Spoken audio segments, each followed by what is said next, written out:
So from bowls to ultra running. Yes, very similar.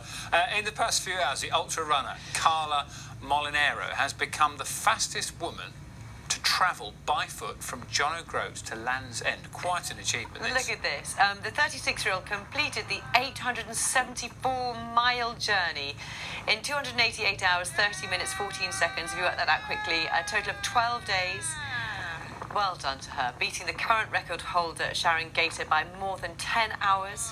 She spent 16 hours a day running, and huge congratulations. As you can see, she's absolutely exhausted. I bet she's feeling a little bit emotional as well. We were hoping to speak to her, but understandably, she is very tired.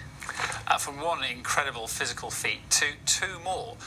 1989, let's take you back to that. Mike Hartley set the record for running Britain's oldest and toughest national trail, the Pennine Way, completing the 268-mile stretch in less than 3 days. Well, more than 30 years later, his record has finally been beaten, not once.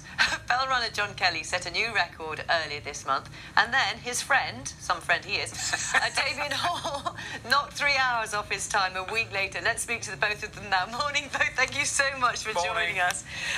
John, so you set out to... Well, we'll start with you first, because you did it first. This record has stood for an enormous amount of time. When did this become an ambition to try and beat it? It's a record that I kind of had in my mind since I moved here, but it really kind of moved to the top of my list after doing the Spine this winter, which is a race that does the trail in the middle of January. Many people have either known about or seen pictures or walked themselves. Some might have run the Pennine Way. Give us an idea of the difference in terrain, because it is very different, isn't it, compared to depending on where you are on the trail? Yeah, so it varies quite a bit. There's a lot of bog. There's some slabs that are laid down that make it nice, easy, and runnable.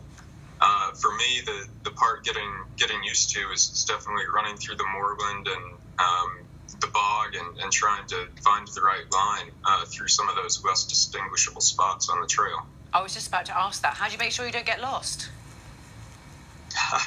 Well, we've got GPS with us and also incredible support and pacers that come out with us and help handle the navigation to keep us on that best line. So you break this 30-year record, and then Damien comes along, and yeah, I'm not sure how long you thought it was going to last for. But Damien, I know you know John, but why? Same thing for you? A challenge you'd wanted to do for a long time? Yeah. Sorry, John. Yes, I've been thinking about it for at least 4 years, to be honest. I hiked the trail, I think 8 or 9 years ago, and just loved it, really loved it, and the history behind it and so on. And then about 4 years ago, I started thinking, maybe I could run it, maybe. But it was such an intimidating idea that the record was so good that I would always put it off, basically, and do something else instead. And then because of lockdown, all the races are cancelled. And I was pretty much actually with John. We went on a training run in the Brecon Beacons when I think we were both realising how serious the lockdown was going to be in terms of affecting our racing calendar. Obviously, some more serious issues there as well. But and he was already committed to it, and I did at the time kind of say, well, maybe if another race of mine gets cancelled, I might have a go as well. And yeah, we did briefly discuss kind of going at the same time or going at opposite ends. But ultimately, these two kind of dates worked better for us. Do you feel bad about beating him, Damien? I do, yes. But if you put it another way, he broke a record that stood for 31 years. I only broke a record that stood for a week. That doesn't sound impressive, does it?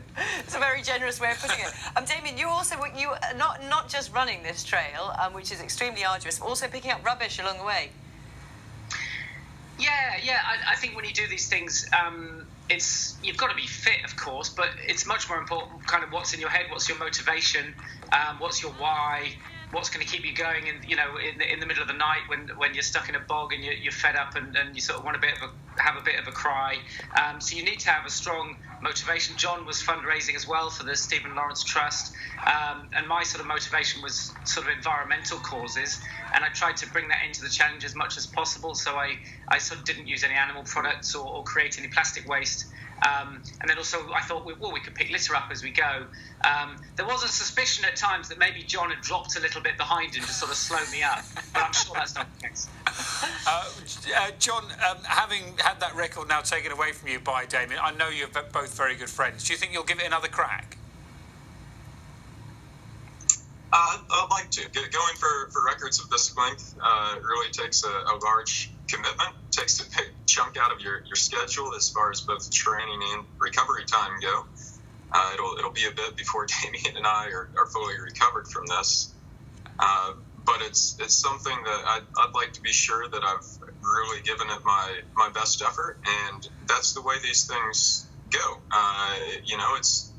I'd be lying if I said there's not a part of me that's a bit disappointed and only getting to enjoy the record for a week. But at the same time, we do these things to keep pushing the limit and keep pushing what's possible. And Damien set an exciting new bar, and it'd be great to go out and try that challenge. Okay, and just really very quickly, John, what was your favourite food along the way? I had a lot of stomach issues on this particular front, so okay. I can't say I ate this thing. But once I got into Cheviots, just a few hours from the end, my stomach finally cleared up, and I downed an Asda frozen pizza. Oh, still frozen. Damien, quickly, what was yours? No. A lot of tea and hummus and avocado sandwiches. Oh, get you. Oh, thank you very much indeed. Well, that's the way to do I've it. always been a big fan of peanut butter, but, you know.